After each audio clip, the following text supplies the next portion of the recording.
John. Good evening. It's July 9th, 2025, Wednesday, and it's my distinct pleasure and honor to be speaking with Mr. John J. Jeckovich. How are you doing today? Very good, Psycho. I like your new outfit. New outfit. It's 10 years old. Yeah. I've been interviewing this guy, staff, for over 3.5 years. I've never seen him wear the same outfit twice. You must not believe in a washer. Instead of washing, you buy something new. No, You got new stuff. You're looking well, but just put it that way. You look 10 years younger. Huh? You look 10 years younger. I look 10 years younger? Yeah, that sweater is like really Yeah, sharp. Rennie, yeah, I look 10 years younger. So I heard you had a wonderful visitor today. Oh, yeah.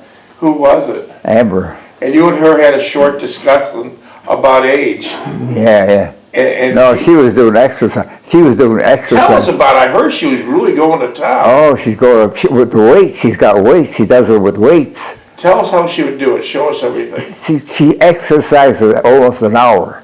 No Today, kidding. up and down, weights and everything. Everything she does with the weights. So she's pretty good at it. Oh, yeah. Wow, I wish I was here to see that. And I heard she interviewed you and we talked about age.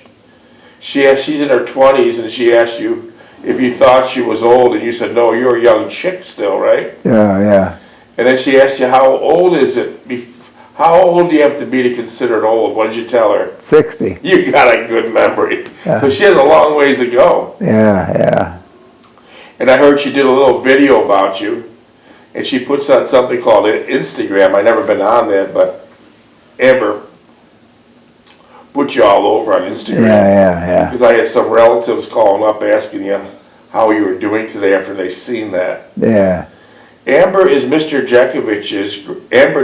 Jeckovich is Mr. John J. Jeckovich's great-granddaughter. She's in her 20s, and it's refreshing. It's very refreshing to see a young person like Amber. She visits Mr. John J. Jeckovich 4 or 5 times a week. They spend a lot of time together, and they're two peas in a pod, right? Right. You and her get along great. Amber's a full-time missionary and travels the world surfing. I don't think there's a hot spot around the world that she hasn't surfed.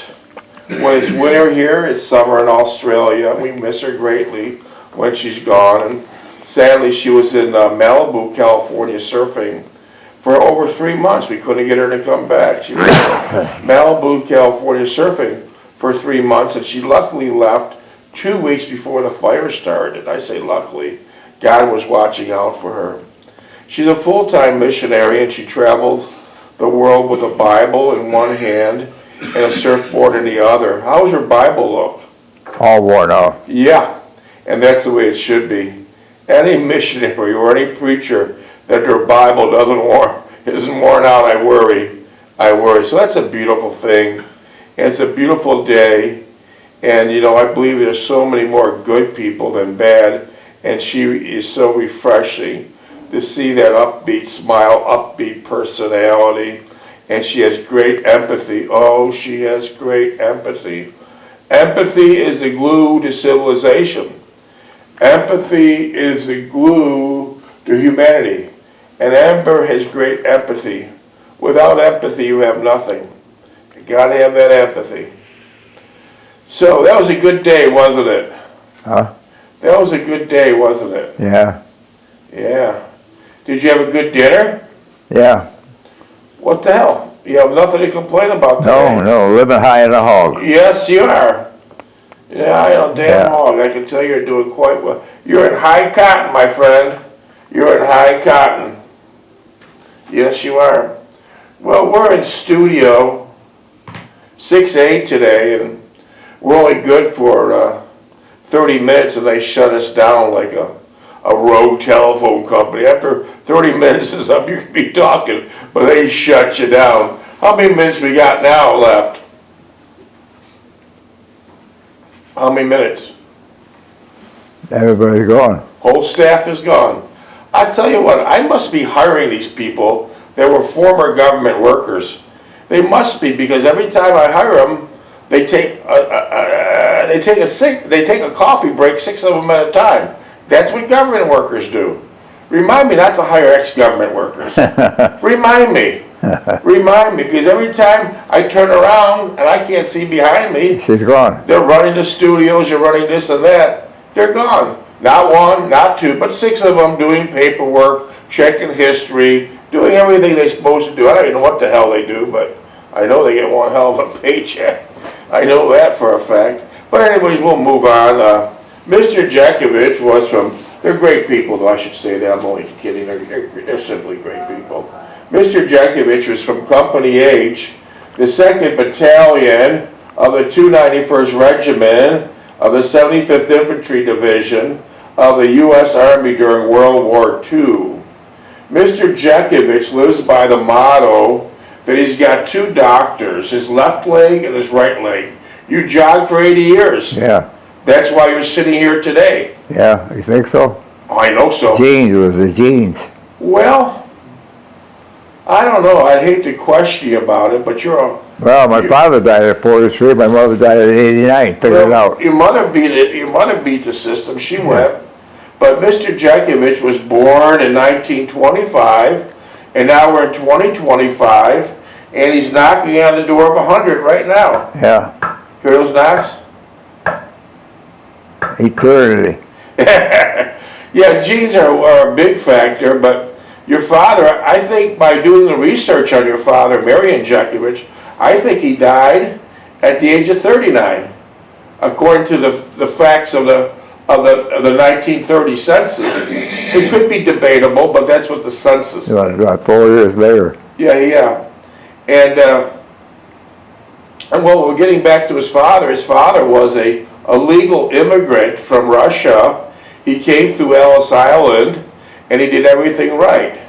It's amazing how many Polish and Italian and Greek and Russian immigrants all seem to go to Buffalo, New York, and Niagara Falls, New York, over 100 years ago.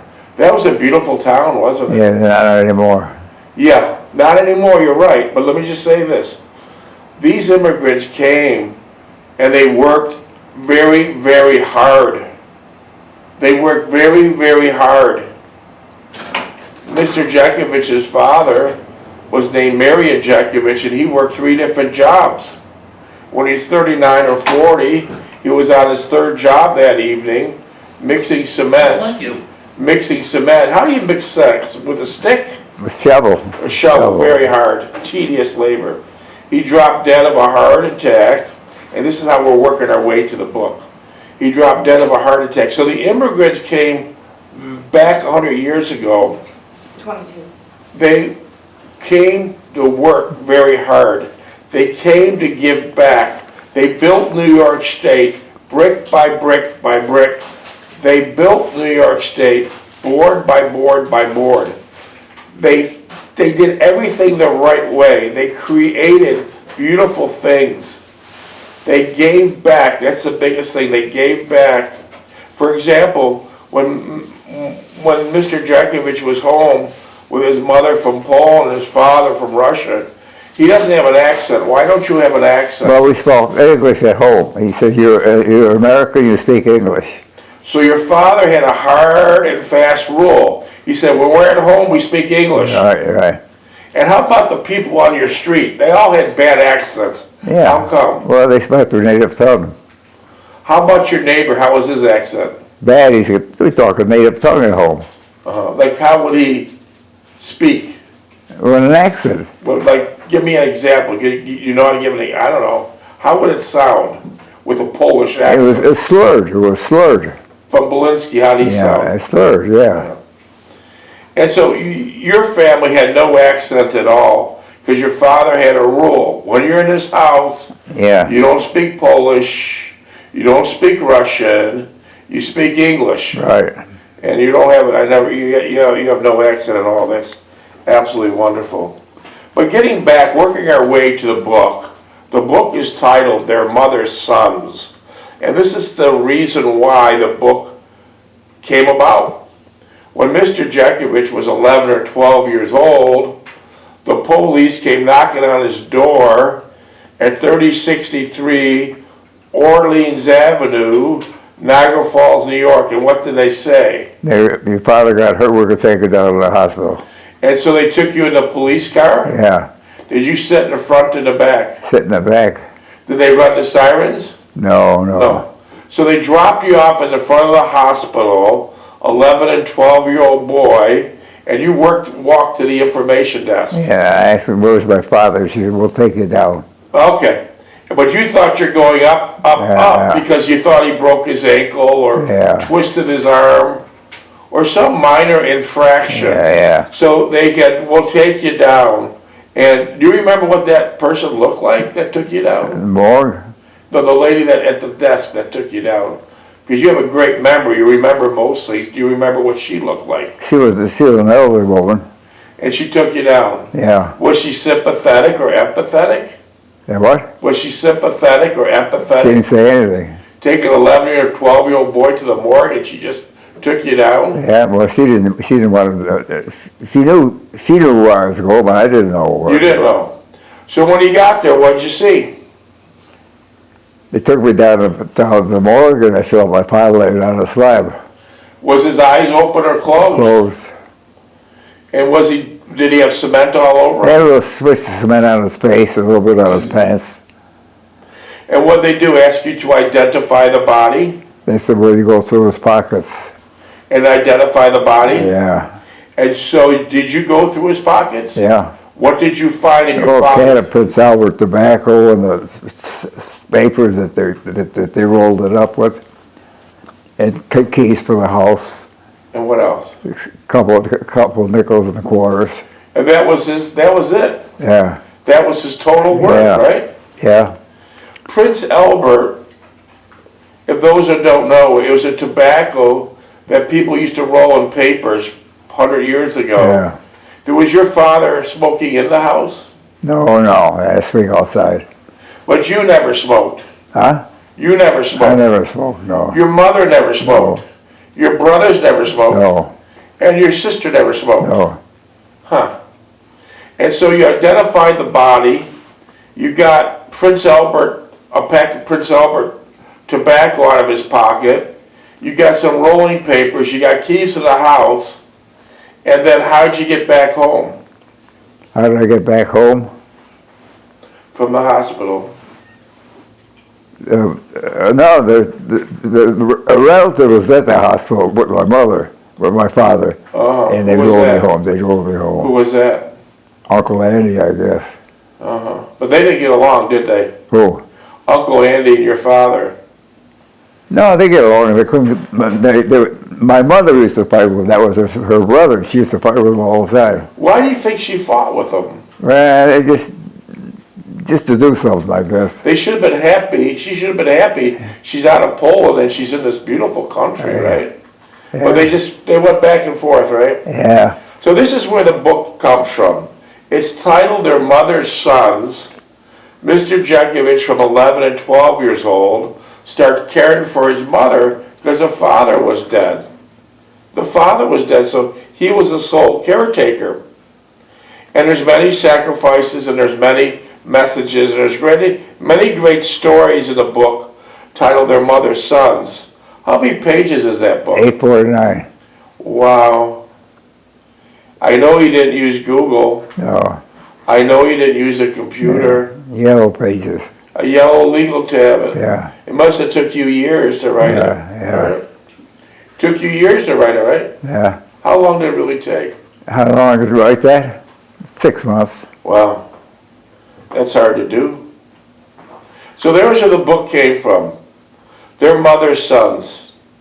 I get all kinds of texts every day about you, and phone calls. But how much is the book and where could you buy it? Can't sell, not for sale. See, that's the story. That's the truth here. It's not about money, never been about money. Mr. Jeckovich has plenty of money. He doesn't need your money.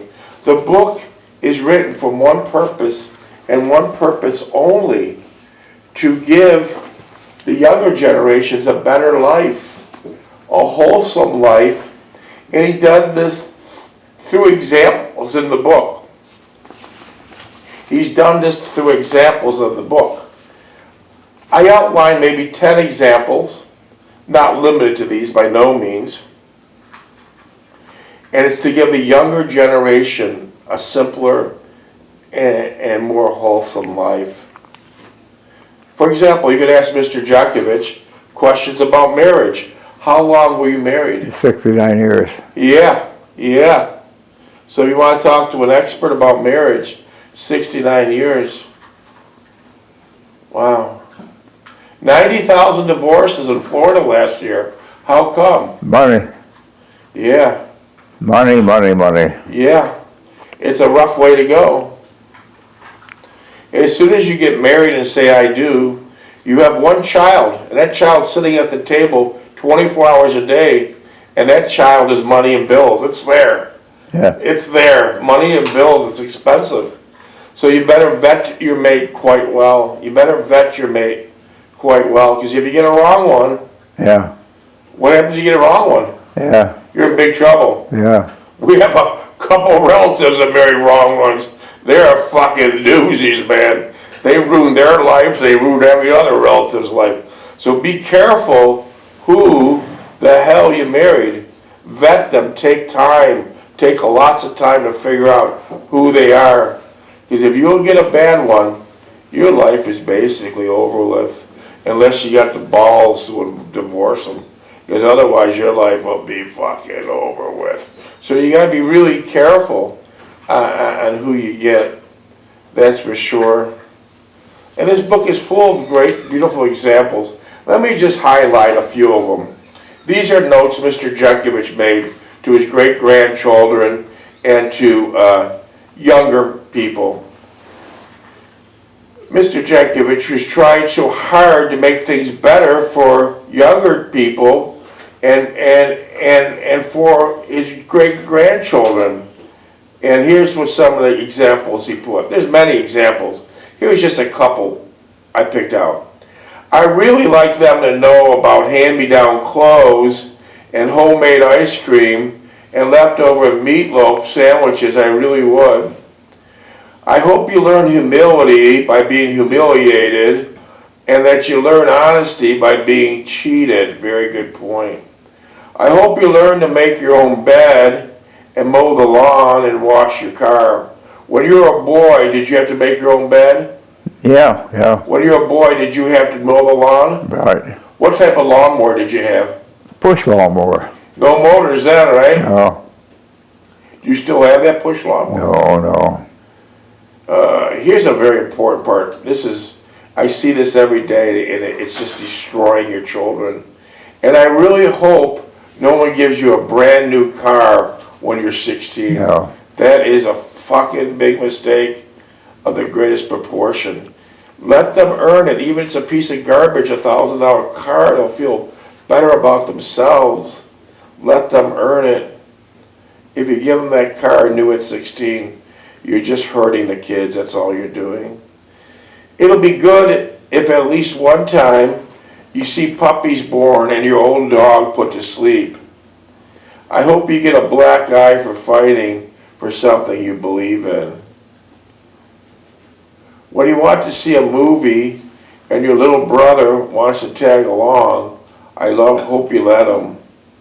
I hope you walk uphill to school with your friends and that you live in a town where you can do it safely. You gotta live in a town that do it safely. Yeah. Would Niagara Falls be a town you could do it in safely? At that time, yes. What about now? Terrible. It's run down. It's shut down. Yeah.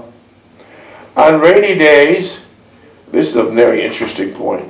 On rainy days when you have to catch a ride, I hope you don't ask your driver to drop you off 2 blocks away so you won't be seen riding with someone as uncool as your mom. Don't ever be embarrassed of your mom. Don't ever be embarrassed of your mom. If you want a slingshot, I hope your dad teaches you how to make one. 10 minutes. How many? 10. Instead of buying one. I hope you listen. I hope you learn to dig in the dirt and read books.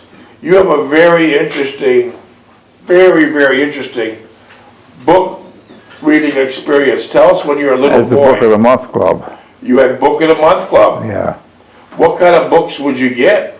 Any kind of book you want.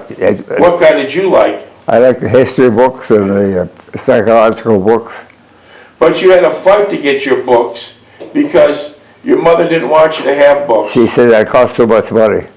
So with the Book of the Month Club, they delivered them in your mailbox, right? Yeah. And you had to beat your mother to the mailbox. Yeah, so I put it underneath the bed. Wait, how did you know that you got there before her? Well, she got out of work at 4. I got out of school at 3. So you got that book and you did what with it? Where'd you put it? In the garage. No, where'd you put it? Under your bed, you said? Underneath the bed. And, please help me. And you had to hide it from your mother. And then, well, if you had to hide the actual physical book from your mother, where did you read the book? In the garage. So you had to go out in the garage? Yeah. What about during the winter? In the cellar. In the cellar? So you had a down.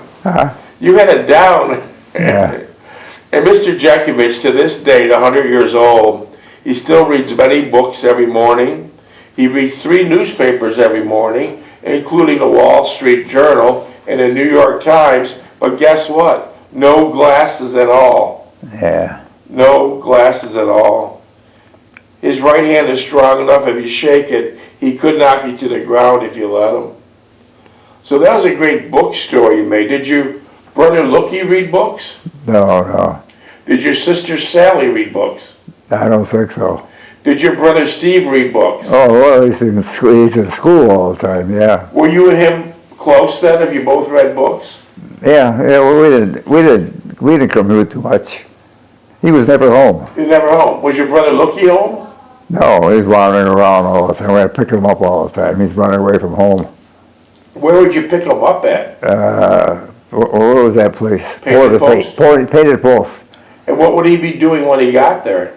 What he was doing? Yeah. He's sleeping in his garage or someplace. So he didn't know nobody there? Yeah. He just went there? We went there 3 or 4 times and I pick him up. And what did you say to him? Did you tell him to stop doing this? I said, stop doing it. And what did he say? He didn't say anything. A couple of months later, he'd get tired of staying at home and he'd take off. And he always went to Painted Post, huh? Yeah. What is that, like a farm town? It's a farm town about 50 miles down the road. Yeah. He hitchhiked back down there. Oh, wow. Was hitchhiking quite popular 100 years ago? Oh, yeah. Everyone just picked everybody up. Yeah. Not like today, you'd never pick up a hitchhiker. You probably wouldn't make it. And so, when he got to Painted Post, I'm trying to understand, he had no friends there, so what would he do in Painted Post? The Painted Post probably sit in the library. And that was it? Yeah, and then go to some place to get a breakfast or supper or something. Wow. And you did that several times? Yeah. Wow. 6.5. That's interesting. Was your mother very angry when that happened? Oh, yeah. What'd she say? He said, go get him. And what'd she say to him when he got home? He said, what did he do? You're making a mess out of yourself running back and forth. And what did he say? Nothing. He doesn't talk? Yeah. Okay. Let's see. Here's another good point. Oh, we were reading the one about them walking.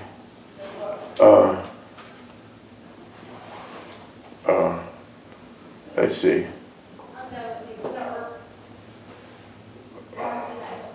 Oh, you said, I hope you have to walk uphill to school with your friends and that you live in a neighborhood where you can do it safely. Tell us about your walking experiences to the 2 high schools you went to simultaneously. I went to Gaskill and Trot.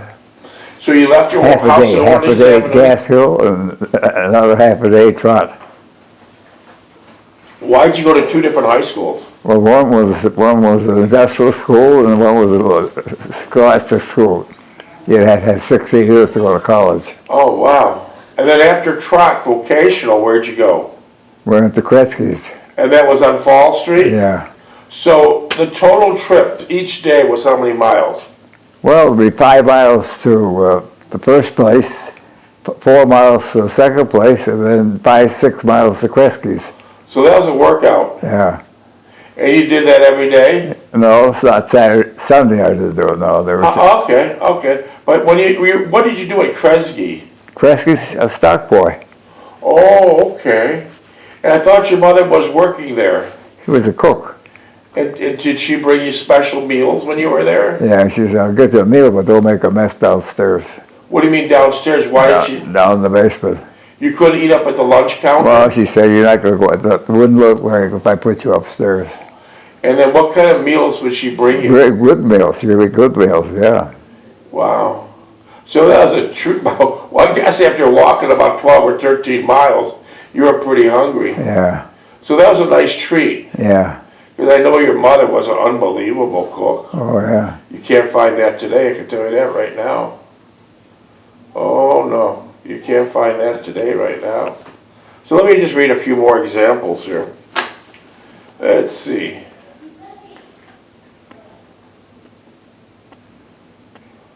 Oh, here's another, this is a very important one I outlined here. Comes right out of the book. I don't care if you try a beer once, but I hope you don't like it, yeah. And if a friend offers you dope or a joint, I hope you realize he is not your friend. Yeah. I sure hope you make time to sit on the porch with your grandma or grandpa and go fishing with your uncle. Yeah. Oh, here's another good point. May you feel sorrow at a funeral and joy during the holidays. Yeah. I hope your mother punishes you when you throw a baseball through the neighbor's window, and that she hugs and kisses you at Christmas time when you give her a plaster mold of your hand. Wow, that is something. I hope you get teased by your friends, burn your hand on a stove, and stick your tongue on a frozen flagpole. Oh, wow. Wow. I hope when you talk back to your mother, you learn what ivory soap tastes like. Yeah. Wow. These are the things I wish for you. Very important, summing it up. These are the things I wish for you. Tough times and disappointment, hard work and happiness. To me, it's the only way to appreciate life. Isn't that true? Right. Did you have tough times when you were growing up? Oh yeah. And disappointments? That was the Depression time. Yeah, you were born during the Depression. Yeah. Did you think you were in poverty? No, I don't think I was. I don't think I was wanting anything. You didn't think you were in Well, I was only 17 years old, and I didn't understand. So you felt like you had everything. Yeah. Wow. So tough times and disappointment, and that's the only way you appreciate life. Yeah. That's a good message. And so these are some of the things in the book. But there's a lot more because it's 849 pages. It's the big, beautiful book. It tells everything. One copy right now is sitting in the World War II Museum in New Orleans, Louisiana. But the rest you can listen for free. We've done over 600 podcasts with Mr. Jeckovich, and we did every page. So you can just sit there and listen page by page for free, and it's so interesting. And if you're an adult, you can play it to your kids. It's really beautiful to learn that way. And remember, if you have any questions, you can... Yeah, any questions for Mr. Jeckovich, text them at 407-366-0000. Or put it in the comments down below. Or put in the comments below. How many minutes? 40 seconds. So, I'm still trying to figure this out. When you lived in Niagara Falls, New York at 3063 Orleans Avenue, it's very important you tell these listeners what it looked like then. It was a beautiful little city. Describe it all. It was well kept. The lawns were well kept. The houses, there were too many houses there because it was a new development. And it was a very wholesome existence. Yeah, people kept everything clean. They keep the houses clean. You didn't have to lock your doors. A pride of ownership. Yeah. You never locked the door. Tell everyone how you made ice skating rings in front of your house. Open a fire hydrant up and flood it up. We'll have have to pick up the rest of this tomorrow. Is that it? Yeah.